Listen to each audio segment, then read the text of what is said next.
Dans cette vidéo, je t'explique comment utiliser les podcasts pour réchauffer ton audience et convertir des clients.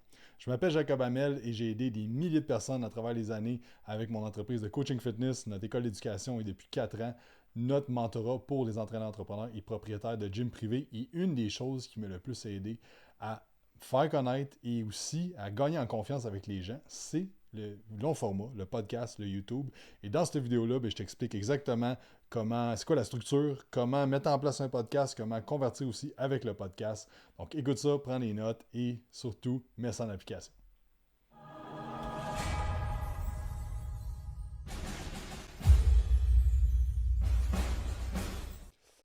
Podcasting 101, si tu es ici aujourd'hui, c'est que ça t'intéresse de lancer un podcast. Donc, on va voir comment faire ça. Et aussi, si tu veux être invité sur un podcast aussi, on va en parler durant ce coaching-là. Donc, 3 grands problèmes quand vient le temps de lancer ton podcast, c'est, par où qu'on commence avec ça? Là? Ça m'intéresse, j'aime ça en consommer. Je trouve que c'est un bon médium que je vais aimer ça, faire ça.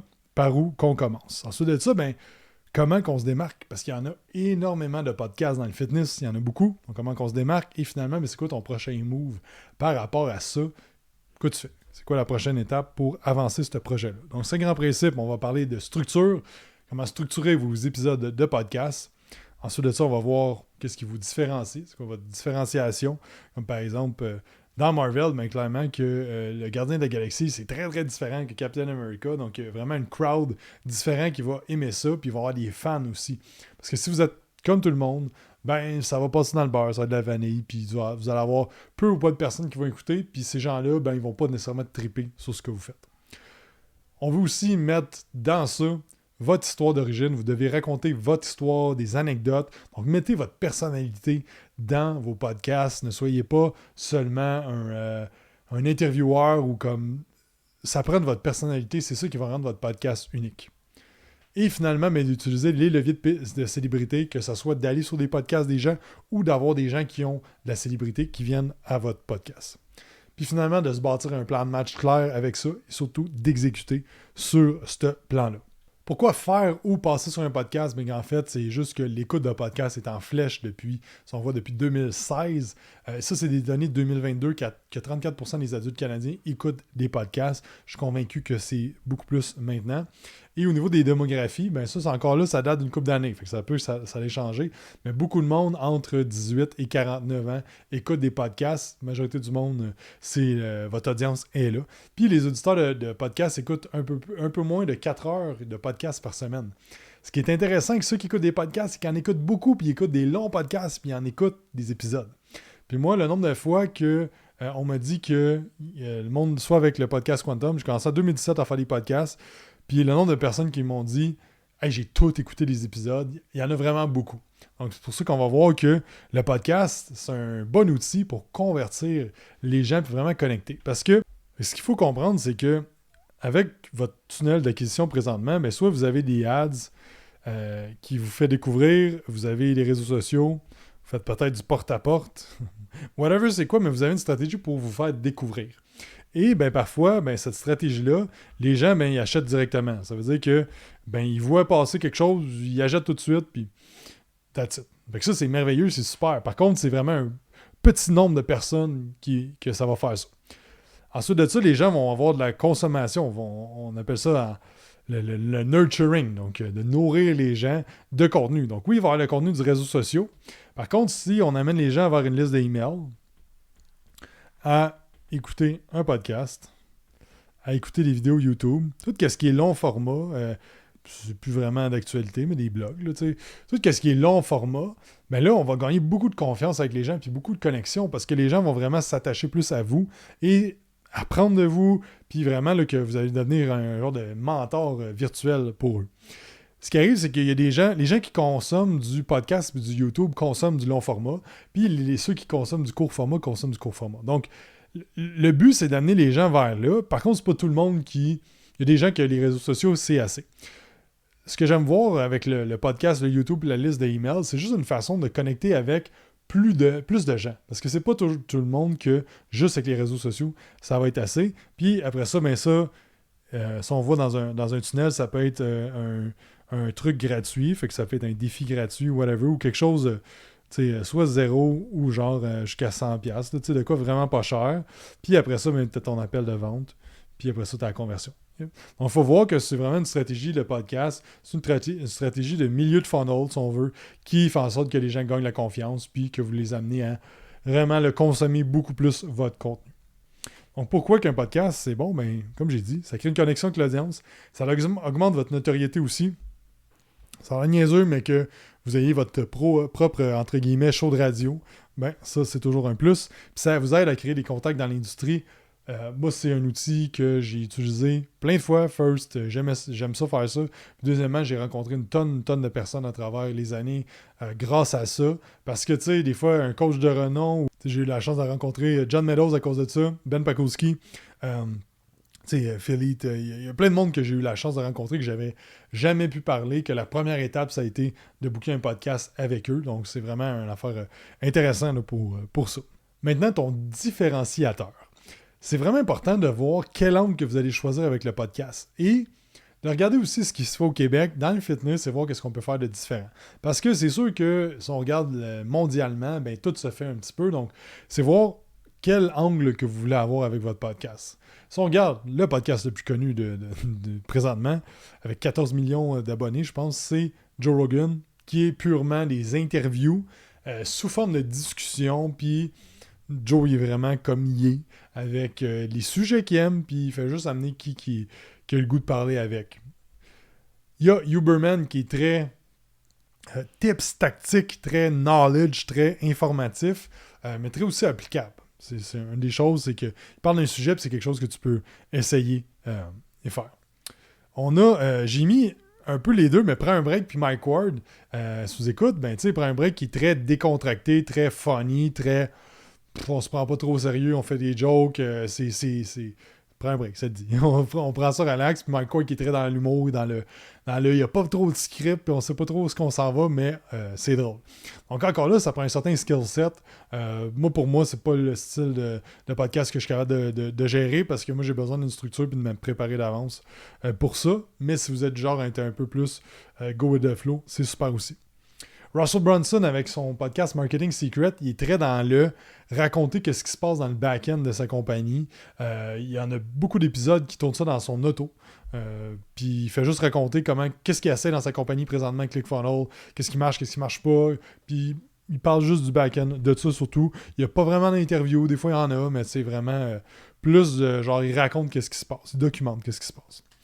Puis t'as le Ben Shapiro Show qui est très show de télé, il y a des segments, il y a des pubs à travers ça, donc très corporate, si on veut, side, nécessairement, un show de télé. Donc, c'est de voir, vous, c'est quoi l'angle que vous voulez avoir, puis il y a plein d'autres façons là, de se différencier, là, plein d'autres podcasts, mais c'est quoi vous aimez avec ça, puis qu'est-ce que vous voulez créer aussi.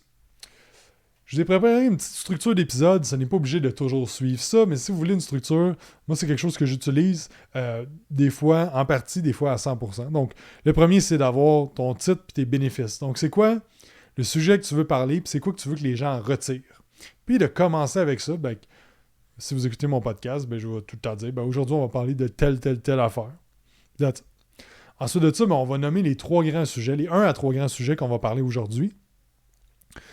Puis pourquoi tu parles de ça? Donc aujourd'hui, on va parler, moi j'ai tourné il n'y a pas si longtemps, on va parler des vacances. Pourquoi? Ben parce que je reviens de vacances, puis dans les dernières années, j'ai eu vraiment de la misère à décrocher en vacances, puis des fois, je tombais en vacances, puis je tombais malade, j'étais bourré les têtes. Puis là, j'explique un peu le pourquoi je vais parler de ça aujourd'hui, puis c'est quoi mon histoire par rapport à ça. Puis aujourd'hui, ben le but, ben, c'est de vous aider avec ça. Donc on va tomber dans le sujet numéro 1. Fait que là, si on a 3 sujets, j'irai quand même avec les 3 sections de raconter une anecdote, mettre l'emphase sur les bénéfices que ça va apporter aux gens ça, puis de parler de ce sujet-là, donc le point clé là, de ce sujet-là. Donc par exemple que dans le podcast sur les vacances, ben, mon seul sujet c'était les vacances, donc histoire là-dessus, pourquoi c'est important de mettre certaines choses en place, qu'est-ce qu'on met en place, tout simplement. Encore là, on peut avoir jusqu'à 3 sujets. Donc il y a beaucoup de choses dans la communication qu'on a les règles de 3. Donc, j'en ai déjà parlé dans le storytelling, dans le copywriting, la règle de 3. Donc, pas mettre 10 affaires, c'est moins... à moins que ce soit comme, mettons, 33 choses que j'ai appris en 33 ans de vie. Mais là, c'est des rapides. C'est des affaires rapides, puis qu'il peut y avoir des concepts comme ça. Majoritairement, 1 à 3 sujets. Après ça, si tu as quelque chose à vendre, si tu as un call to action à faire, tu le mets là. On le met plus vers la fin. Pourquoi? Ben, on pourrait le mettre un peu n'importe où, OK? Puis je vous suggère pas vraiment d'en faire, pas trop souvent. Vraiment, vraiment doser ça. Mais à la fin, dans le fond, c'est que les gens vont avoir vraiment écouté beaucoup de votre podcast et un peu comme un appel de vente. Tu sais, si tu dis ton prix au début, il faut vraiment, vraiment, vraiment que tu sois solide en vente pour remettre la personne pas dans sa tête à penser au prix, mais bien dans l'écoute puis la communication. Ensuite de ça, ça c'est mon coach Raymond que vous avez aussi sur le portail, qui a des coachings avec Raymond, qui m'a toujours suggéré de faire un recap à la fin ou de faire en sorte qu'on veut que les gens, soit qu'ils se remémorent ce qu'ils ont entendu, ou aussi, ça peut être une métaphore ou une quote ou quelque chose qui fait réfléchir les gens, qui partent avec genre, il y a une suite à ce podcast-là, il y a une discussion qui continue dans la tête de la personne qui écoute. Moi, j'aime bien les résumés sur les podcasts, c'est simple. Tu sais, des fois, métaphores ou des points ou des quotes, ça fait pas vraiment de sens avec ce qu'on a parlé. Je suis capable d'en rentrer une que ça fait du sens avec ce qu'on a parlé, je vais la rentrer. Mais je vais souvent faire plus de résumés dans mes présentations aussi, quand je parle à un groupe de personnes qui ne me connaissent pas ou dans des événements, ça va être souvent en résumé.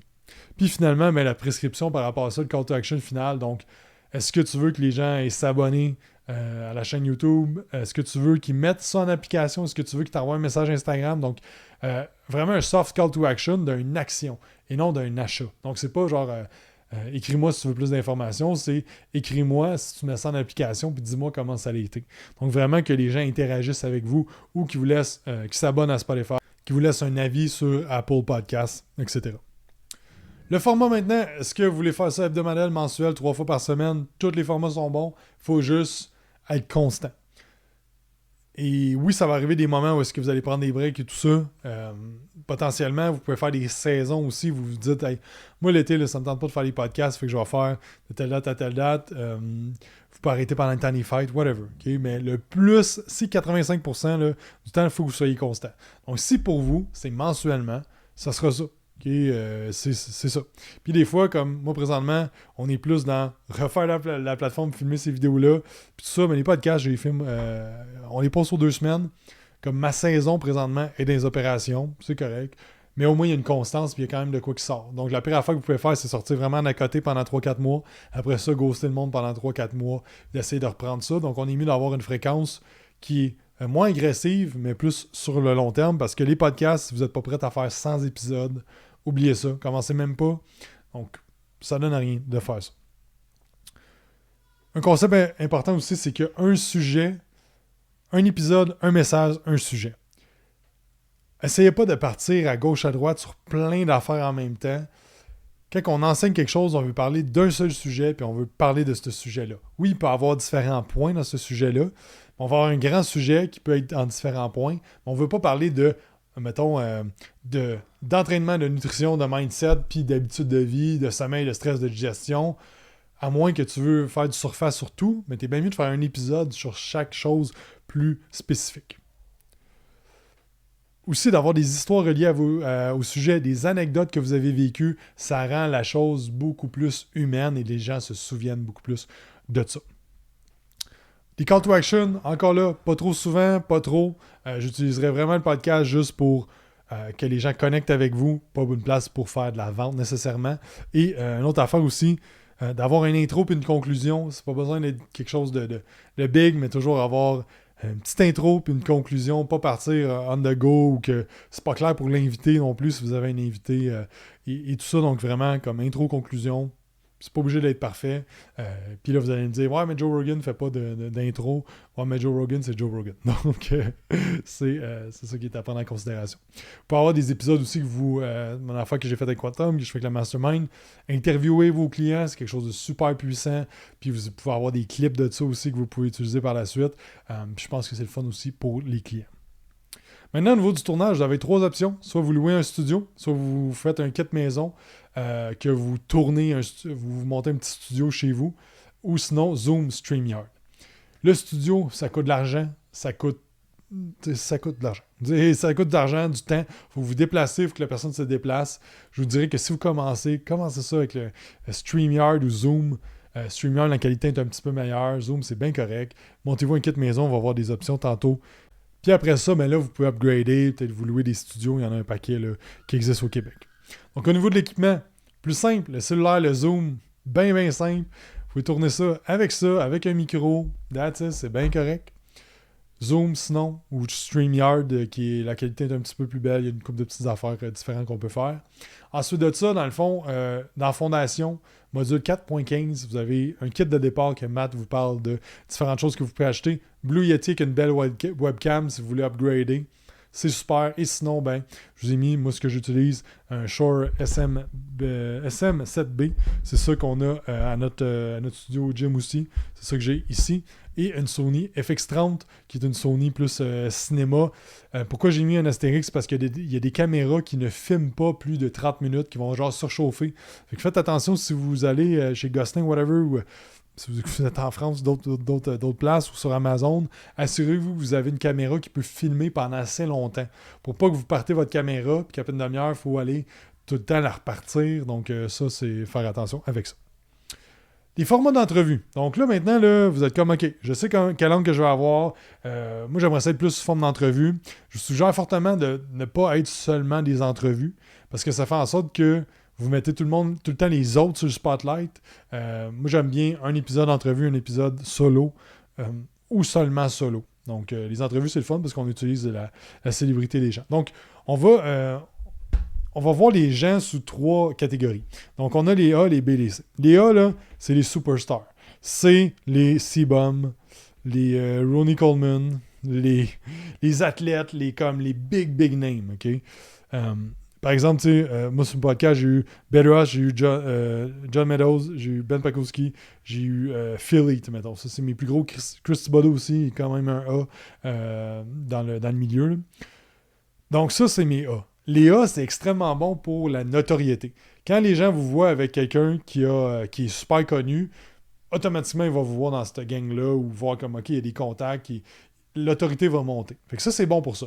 Par contre, on s'entend que j'ai fait un podcast avec Bedros, il ne l'a pas partagé sur ses stories, puis ça ne m'a pas drivé du trafic. Donc l'affaire, c'est qu'on pense, beaucoup de monde, puis moi je pensais ça au début, que d'avoir des gros noms, si votre podcast n'est pas énorme, les gens ne vont pas partager ça. Par exemple, que tu t'en vas, j'ai vu récemment Dan Martell était sur le podcast de Lewis Howell, ben clairement que Dan Martell va partager qu'il était sur le podcast de Lewis Howell, puis vice-versa. Parce que pour lui, ça c'est un B. Lewis Howell, dans le fond, Dan Martell, c'est un B parce que pas mal les mêmes niveaux de notoriété. Donc Lewis Howell, présentement, en juillet 2024, ben, si il reçoit Donald Trump, ben Donald Trump va pas repartager sur X qui était sur le podcast de Lewis Howell nécessairement. Donc, il faut voir qu'au niveau où est-ce que vous êtes, ben les A vont pas vous repartager nécessairement, puis ça va pas te driver une tonne de trafic. Par contre, les B, eux, c'est les gens qui sont pas mal dans le même niveau que vous ou qui ont un petit peu plus de notoriété, mais c'est les gens justement qui vont partager, qui sont passés sur votre podcast, que justement une autre affaire qu'on va voir tantôt, de leur faire des clips, qu'eux vont partager ça, ils vont mettre ça sur Instagram, vous allez pouvoir les mettre en collaborateur sur Instagram, donc on va être capable de driver leur audience sur votre page. Et ça, c'est vraiment excellent. Donc les B, ben vraiment, là, la majorité du monde, là, on veut que ce soit des B. Et finalement, les C. Les C, c'est les gens là, qui n'ont pas un gros reach, mais ça vous tente de parler avec eux. Ça vous tente de partager ça avec le monde. Je vais te donner un exemple. Le propriétaire de la bâtisse où est-ce qu'on loue le gym, en fait, il y a tout le complexe de bâtisse. Il y a une grosse compagnie qui s'appelle Trica qui font des meubles haut de gamme qui vendent aux États-Unis. Ça existe depuis genre 30 ans qu'il y a ça. C'est vraiment comme il est vraiment bon, je trouve, dans comment il gère ces affaires-là. C'est un super bon propriétaire.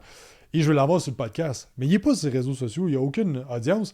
Mais j'ai le goût de jaser avec puis de vous partager ces affaires-là, partager ça avec le monde parce que je trouve que justement, mais lui, il n'y a pas de plateforme, il s'en fout un peu de ça, il a sa business, ça roule au bout, il a ses contacts.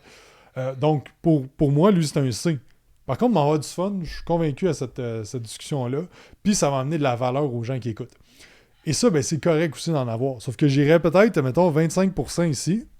Après ça, les A, 10%, parce que ça va être dur d'avoir des A. Il va falloir travailler vos contacts et tout ça. Puis dans le fond, ben, ça va donner 75% que c'est les B qu'on va avoir la majorité du temps. Donc ça, c'est au niveau de la structure ABC des invités. Allez-y vraiment avec ça. Puis une règle que je me suis donnée une couple d'années, parce que j'ai eu le pire podcast que j'ai jamais tourné, c'était quelqu'un que j'étais comme « Ah, ça serait bon de l'avoir pour telle raison. » Sérieusement, c'était tellement de la merde comme entrevue, puis c'était pas... c'est comme... Mais je l'ai fait pour avoir des views, puis parce que ça allait être bon, puis tout ça, puis j'ai fait ça comme ça a été la seule fois que j'ai fait, puis je me suis dit « Ok, non. » Je vais vraiment avoir du monde que j'ai envie de jaser avec eux autres, puis j'ai envie de connecter avec eux. Puis des fois, il y a du monde que je pense que ça va être super le fun, que bon, ça connecte un petit peu moins. Mais ayez du monde que ça vous tente réellement de parler avec eux, pas juste du monde qui sont populaires et qui vont vous driver du monde. Envoyez une feuille avec des questions à l'avance. Beaucoup de monde, si on ne sont pas habitués de faire des podcasts, déjà de savoir un peu de quoi vous voulez parler, pas qu'ils commencent à parler d'affaires que vous ne voulez pas parler. Donc vraiment de demander aux gens de... Si vous passez sur un podcast, de demander ça, mais aussi, vous envoyez déjà tout le temps une feuille de questions. C'est quoi qu'on va parler brièvement là-dedans. Ensuite de ça, faire vivre une expérience à l'invité. Encore là, c'est un podcast, sauf que, tu sais, si vous avez des cadeaux à leur donner, si vous avez... récemment, j'ai commencé à faire ça dans les derniers tournages. Je donne un livre quand quelqu'un se déplace puis vient au podcast. Quand j'oublie pas, des fois, il reste en dessous de la table. Je suis comme, fuck, je les ai pas donné à la fin de la journée, mais moi, je veux toujours leur offrir de l'eau, whatever, quoi, puis c'est sous mon bras, là. Je paye même si je suis au studio, whatever. Je vais payer juste pour que la personne elle parte en disant, crime, c'était hot sur le podcast. Parce que quelqu'un qui passe sur un podcast, souvent, il va passer sur d'autres podcasts, il va avoir des contacts, puis ça peut juste vous revenir que « Hey, j'ai entendu parler de cette personne-là. Ah ouais, c'était vraiment cool sur son podcast. Ça, c'est un bon animateur. » Puis, whatever. C'est juste d'être un humain décent, puis d'être fin avec le monde qui se déplace pour venir sur votre podcast ou même qui prennent le temps par Zoom. Et une affaire que j'aime bien faire, c'est de faire des clips pour lui. Donc, moi, ce que je demande, c'est que les personnes qui me font du montage, j'ai dit, envoie-moi 1 à 3 Reels que c'est juste lui qui parle. Puis, dans le fond, je vais y envoyer, dire comme, hey, soit j'ai des photos ou des clips, puis j'envoie l'épisode complet, j'envoie des clips, puis je dis, hey, tu peux utiliser ça, il n'y a pas de trouble. Donc là, encore là, ça, c'est du bonus que la personne va partager, va probablement vous taguer. Puis c'est juste encore là, c'est votre nom aussi à travers ça qui est juste bon. Donc maintenant, les règles d'une bonne écoute comme intervieweur. Moi, une des personnes que j'aime bien, mais que j'aime pas écouter ses podcasts, c'est Jordan Peterson parce qu'il coupe constamment ses invités. Donc ça, selon moi, ça fait pas des bons podcasts d'interview. Donc, préparez une bonne introduction. Tom Bilyeu, ses introductions dans le podcast Impact Theory sont incroyables. Tu vois qu'il prend vraiment du temps, il y a des recherches, c'est tout ça. Mais du moins, préparez juste une introduction pour introduire les gens puis parler de pourquoi ils sont là aujourd'hui. Pas de distraction. Votre cellulaire, vraiment important. Mettez ça. C'est vraiment, je trouve, c'est irrespectueux quand tu parles avec quelqu'un, puis là, la personne, elle parle, puis là, tu regardes ton cell, comme ça. Puis faire attention aussi des distractions, pas qu'il y ait des vides que le monde puisse passer, puis tout ça. Parce que aussi, c'est distrayant pour la personne que vous interviewez. Avoir un non-verbal en ouverture, tu sais, c'est juste de favoriser la communication. Donc, de pas, si vous avez des notes, de ne pas constamment regarder vos notes, de ne pas être regarder partout, tout ça, comme soyez présent dans la conversation, le plus possible. Le concept de go, no go, en interview, si vous êtes un peu nerveux, moi, j'ai tendance à combler les vides.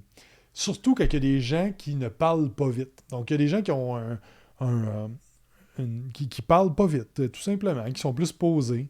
Par exemple, j'écoutais hier une interview de justement Jordan Peterson avec Elon Musk, puis c'était une dynamique qui était quand même drôle parce que Peterson parle énormément, puis Elon Musk ne parle pas beaucoup, il réfléchit beaucoup avant de parler. Donc des fois, il posait une question, Elon Musk, il parlait, tu voyais qu'il réfléchissait encore, puis l'autre, il reposait une autre question. Donc là, il n'y avait pas justement le go, no go. Ça veut dire, est-ce que je repose ma prochaine question ou j'attends que la personne réfléchisse puis continue ce qu'elle a à dire? Et des fois, ça vaut la peine de juste que ça soit un silence. Puis juste laisser le silence passer, puis juste comme, après ça, enchaîner. Parce qu'au pire, dans le montage, ça se coupe. Okay? J'aime beaucoup plus qu'il y ait des petits silences awkward des fois. Puis juste au pire dire à la personne, j'aime mieux laisser plus de silence, comme ça si tu veux continuer ton ton thought process, ben, tu peux le faire, que de couper la personne pour parler. Et ça, ben, c'est difficile pareil, parce que là, tu penses à tes prochaines questions, tu veux écouter la personne, puis c'est pour ça que les questions, moi j'aime ça les avoir écrites, mais j'aime ça aussi juste jaser avec la personne, comme je sais où est-ce que je veux m'en aller, mais on va aller jazzer avec qu'est-ce que tu me dis, puis on va pouvoir pousser les sujets. Mais juste le principe de go, no go, en coaching, n'importe quelle communication que vous faites, c'est un concept important à prendre en considération. Puis c'est ça, 0,5 à 2 secondes avant de parler, laissez l'espace. Parce que des fois, la personne, là, elle va juste continuer à parler, puis ça va être full intéressant. Ne passez pas d'un sujet à l'autre trop rapidement. Prenez des notes. Ayez toujours un petit cahier à côté. Prenez des notes parce que des fois, la personne est en train de parler de quelque chose. Puis là, hey, ça c'est vraiment bon. Je veux continuer qu'elle parle de ça. Mettons, quelqu'un qui effleure un sujet que comme, je sais pas moi, elle a fait un voyage qui a changé sa vie, mais elle fait juste parler de ça. Donc, si vous avez déjà entendu les coachings sur le public speaking que j'ai fait, ou même Raymond, je pense qu'il en parlait, c'est le chien à trois pattes. C'est comme, il y a une image de chien à trois pattes, mais tu dis juste, ceci est mon chien Billy. Puis là, t'es comme, mais pourquoi il y a trois pattes? Mais toi, tu continues à parler d'autres choses. Et là, moi, je me l'écris. Comme ça, quand il arrive le temps que la personne elle a fini de ce qu'elle est en train de parler, on revient. OK, mais là, tantôt, tu disais le voyage, là. C'est quoi cette affaire-là? Parle-nous donc de ça. Puis là, on peut aller dans ce sujet-là. Approfondis le sujet plutôt que de passer tes questions, vraiment, là, de t'intéresser à la personne. Qu'est-ce que tu veux dire par là? Plutôt que de parler de ça, ramener le point, ramener les choses que la personne elle vient de parler. On est mieux d'avoir une question avec une personne puis d'aller ultra deep dans cette question-là, plutôt que de juste passer tes questions un peu à la télévision, là, que t'es comme ton quota à faire, puis that's it. On veut écouter, on veut approfondir les sujets. Puis justement, tu sais, qu'est-ce que tu veux dire par là? Ah ouais, dis-moi en plus là-dessus, puis vraiment aller plus deep dans la connexion, dans les questions que tu poses. Utiliser les reflets, ben dans le fond, en communication, Matt, ou moi aussi j'en ai déjà parlé, tu sais, quelqu'un vous parle de quelque chose, ben juste d'utiliser les reflets pour qu'elle continue à parler de ça. Ne pas couper la personne qui parle, bien entendu, là, le moins possible. Encore là, vous avez différents styles de personnes. Il y a des gens que vous posez une question qui vont parler pendant 45 minutes. Donc là, des fois, vous avez besoin de couper la personne pour la ramener. Et ça, dans le fond, moi je vous invite fortement que quand vous avez un invité, allez écouter d'autres entrevues qu'elle a faites. Puis si jamais vous voyez que la personne est tout le temps en train de partir à gauche, à droite, avant de commencer l'interview, dites-lui « Hey, j'ai écouté les interviews. Des fois, j'ai l'impression que tu vas vraiment à gauche, à droite.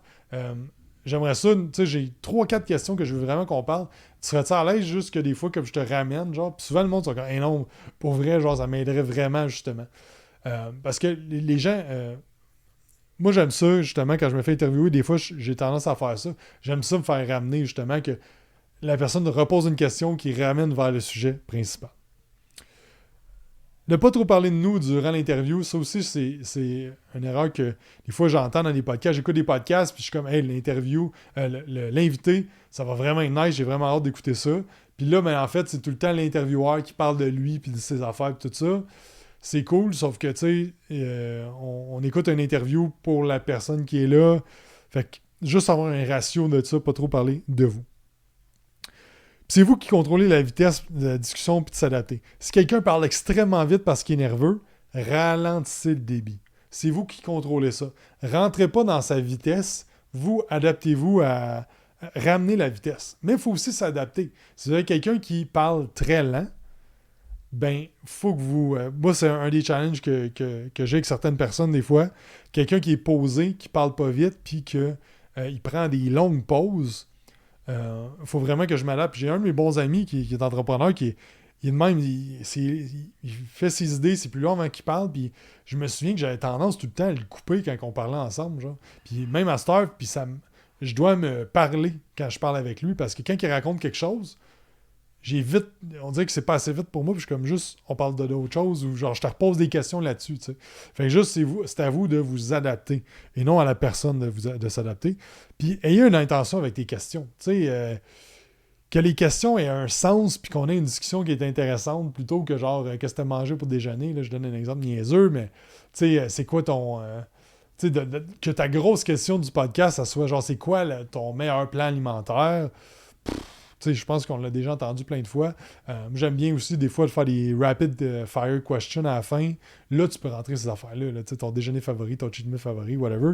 Mais vraiment, là, ça c'est plus mon thinking à moi, mais d'avoir une intention avec vos questions. Donc maintenant, on a fait ça. Là, on veut distribuer ça, avec une petite faute, mais distribuer Spotify Podcaster. C'est la plateforme qui va vous permettre de distribuer partout. Vous allez mettre ça là-dessus. Si vous avez un compte Spotify, c'est inclus. Donc, avec votre 10-15$ par mois de Spotify, vous payez. Et ça distribue sur toutes les plateformes, en fait. Seulement pas sur YouTube. Donc, là, vous allez mettre le complet aussi sur YouTube. Donc, ça va vous faire du contenu sur votre chaîne YouTube. Puis, ensuite de ça, vous allez faire des clips. Et là, les clips, c'est important qu'il y ait un sens aux clips. Parce que des fois, ce qui arrive à clipper des podcasts, si t'es Joe Rogan ou Alex Hormozy ou whatever, c'est que eux, ils parlent en fonction qu'ils savent que ça va être clippé. Donc, ils vont donner des nuggets que tu es capable de clipper en 1 minute et demie, tu sais. Mais des fois, là, ça fait pas de sens. Des fois, il n'y a pas de clip dans un podcast d'1 heure parce que les sujets sont trop étirés. Fait que s'il n'y en a pas, il n'y en a pas. Comme, tant qu'à sortir un Reels, puis c'est avec des gens que j'ai travaillé dans la dernière année, à un moment donné, récemment, j'étais comme, non, mais mets-en pas tant qu'à ça. Genre, ça veut rien dire, ça. Comme, faut que le monde écoute le podcast au complet. Donc oui, tu peux avoir un clip que, justement, que ça fait juste parler un peu brièvement du sujet, que là, tu dis, hey, il y a un nouveau podcast, va écouter ça. Par contre, d'utiliser des clips comme contenu et non comme distribuer votre podcast, faut faire attention, faut que ça soit bon. Envoyez ça dans votre liste d'email marketing, nouveau podcast, allez écouter ça, puis tu parles de qu'est-ce que tu vas parler dans le podcast avec le lien. Et finalement, dans le fond, on va parler du nom de ton podcast. Donc, j'ai sorti les podcasts les plus populaires, une coupe. On voit qu'il n'y a pas d'affaires de spéciales tant que ça. Il y a des titres comme qui sont un petit peu plus comme qui captent l'attention, un peu comme Color Daddy, Office Lady, Planet Money, ok, c'est un peu... mais tu sais, mettons, The Daily, The American Life, True Crime, ça dit exactement c'est quoi. Stuff You Should Know, Crime Junkie, ça dit exactement c'est quoi. Puis, ben, t'as Ben Shapiro, Joe Rogan, que c'est juste leur nom est tellement gros que c'est ça. Puis, tu sais, On Purpose, ben, ça dit quand même que tu vois ça, t'es comme moi, ça va parler un peu de développement personnel, c'est sûr. Puis, Pod Save America, j'ai aucune idée c'est quoi. Je trouve que le titre dit juste que c'est un podcast, Save America. Il dit, peut-être, je sais pas, politique. En fait, je connais pas ça, j'ai juste vu que c'était un top. Tout ça pour dire que votre nom de podcast, il y a moins d'importance que le podcast en soi, puis les invités, puis le délivrable que vous avez avec ça. Donc, pas vous casser la tête avec ça, puis entre vous et moi, ça se change aussi, un nom de podcast éventuellement. Là. Fait que si à un moment donné, vous avez une illumination, ben, tout simplement, vous pouvez changer ça. C'est juste que soyez un peu original, plutôt que genre le podcast de John, ben là, peut-être de voir comme de quoi ça parle, le podcast. Comme, moi, j'aime mieux les titres, justement, comme, tu sais... A True Crime Podcast, Morbid, A True Crime Podcast, je trouve que c'est bon. Ça dit Morbid, le True Crime Podcast, je sais de quoi ça va parler. On Purpose, Planet Money, je sais de quoi ça va parler. Crime Junkie, je sais de quoi ça va parler. Donc, juste que ça soit clair, c'est de quoi ça parle, le podcast. Maintenant, se faire inviter sur le podcast. Comment tu te fais inviter sur des podcasts puis que tu utilises ça pour promouvoir ce que tu fais puis parler de ce que tu fais? Ben, c'est une game de contact. Tout simplement, vous devez rentrer en contact avec les gens qui ont des podcasts. C'est aussi simple que ça. Fait que les étapes là-dessus, là, c'est à chaque semaine, si vous voulez vous faire interviewer à chaque semaine, vous allez écrire à des gens qui ont un podcast, leur dire que vous avez écouté l'épisode, qu'est-ce que vous en avez pensé. Vous allez interagir avec ces gens-là. Donc, mettez-vous des targets de podcasts que vous voulez interviewer dessus et juste vraiment de leur jaser à ce monde-là. Puis à un moment donné, quand la relation est avancée, moi, le plus simple en ayant un podcast, c'est que je les invitais sur mon podcast à moi. Puis la loi de la réciprocité que l'humain on a, ben quelqu'un qui t'invite sur ton podcast, tu as eu un bon vibe avec lui, tu as une belle expérience, tu vas l'inviter sur le tien aussi, et vice-versa. Donc, c'est juste une game de contact. Et autant que vous faites de la prospection pour des clients, ben là, c'est de faire de la prospection pour des contacts, puis de rentrer, de vous mettre ça dans votre horaire toutes les semaines, d'avoir un temps que vous allez démarcher les gens, puis vous faire connaître de cette façon-là. Maintenant, comment se préparer à se faire interviewer? Il y a du monde que ils sont extravertis, ils n'ont pas de problème, ils s'en vont là, ils jasent. That's it. Il n'y a pas besoin de se préparer, tout est good. Comme il y a du monde qui monte sur des stages à jaser, puis il n'y a pas de trouble. Moi, j'ai besoin de préparation, fait que je vais vous donner une couple de petits trucs parce que je pense que la majorité du monde est comme moi. Donc, moi, je vais demander pas nécessairement les questions, mais les sujets au moins d'avance. Mais on peut demander des questions d'avance. Mais demander, tu sais, hey, de quoi tu vas parler? T'as-tu 2-3 affaires, là, me diriger un petit peu de quoi on va parler. Écoutez 1 à 5 épisodes pour savoir l'angle du podcast. Parce que, pourquoi j'écris ça? Pendant la pandémie, début de la pandémie, là, il y a un gars de France qui m'écrit, je connaissais pas trop, il est comme, hey, je fais des lives sous forme interview, puis tout ça, puis dans le fond, moi, je m'en allais là sous forme d'interview dans un genre de podcast live, mais en fait, c'était genre une discussion sur un sujet qu'il voulait qu'on aille, puis il voulait full parler de ses affaires et tout ça, puis c'était comme weird un peu la conversation, parce que moi, je m'attendais vraiment pas à ça, puis tu sais, je me suis juste adapté à ça, mais c'était weird un petit peu, fait que...